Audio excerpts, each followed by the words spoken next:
भगवान कृष्ण की दो माताएं थी, एक देवकी जिनकी कोख से कृष्ण का जन्म हुआ था और दूसरी यशोदा जिसने कृष्ण को पाल पोस कर बड़ा किया।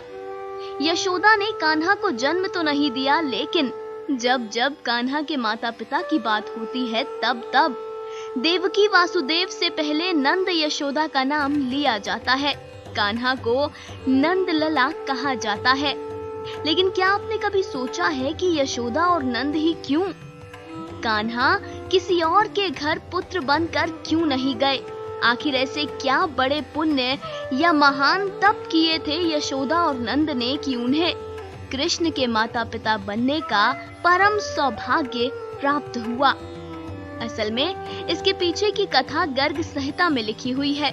गर्ग संहिता में नारद जी खुद ये कथा सुनाते हुए कहते हैं कि 33 करोड़ देवी देवताओं में 8 वसु हैं, जिनमें से एक आकाश है जिसे द्रोण भी कहा गया है।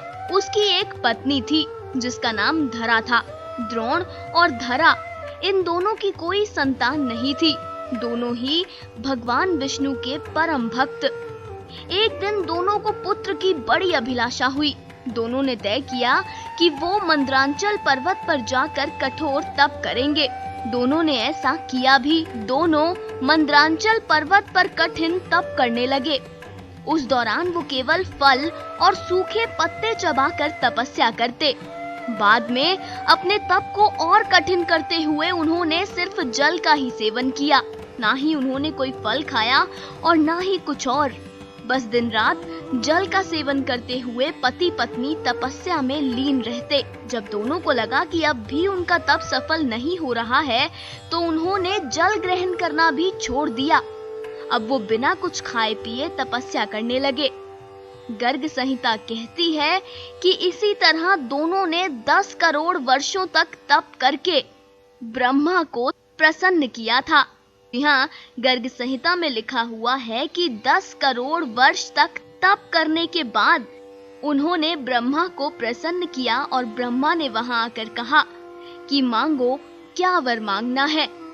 गर्ग संहिता के अनुसार उस समय उन पर दीमकें चढ़ी हुई थी और ब्रह्मा की आवाज सुनकर उन्होंने खुद पर से दीमक हटाई और ब्रह्मा जी को प्रणाम करके विधिवत उनकी पूजा की, जिसने ब्रह्मा को और भी ज्यादा प्रसन्न कर दिया। ब्रह्मा ने दोबारा दोहराया कि क्या वर चाहते हो, जिस पर द्रोण ने कहा, हे प्रभु, हम पुत्र की अभिलाषा में हैं।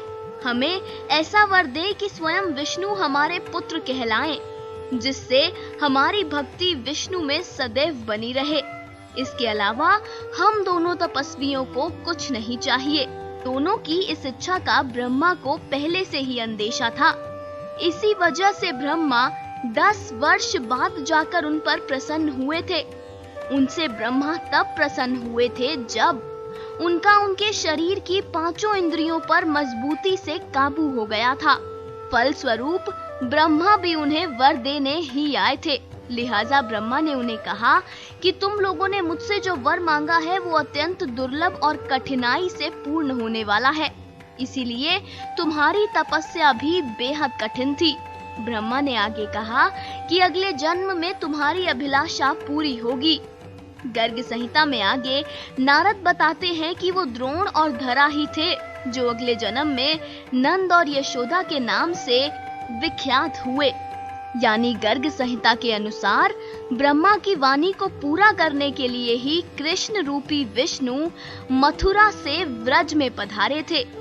ब्रह्मा की वाणी पूरी करने के लिए ही विष्णु ने कुछ ऐसा खेल रचा कि वासुदेव और नंद एक दूसरे के संबंधी बन गए। नंद के अलावा और कोई ऐसा नहीं था जो वासुदेव और देवकी के लिए अपनी संतान का त्याग करके उनके पुत्र की रक्षा करने को तैयार होता। ब्रह्मा के वरदान के कारण ही नंद और यशोदा कृष्ण के पालक बने थे। उम्मीद करते हैं कि गर्ग संहिता पर आधारित हमारी ये कथा आपको पसंद आई होगी। जाते जाते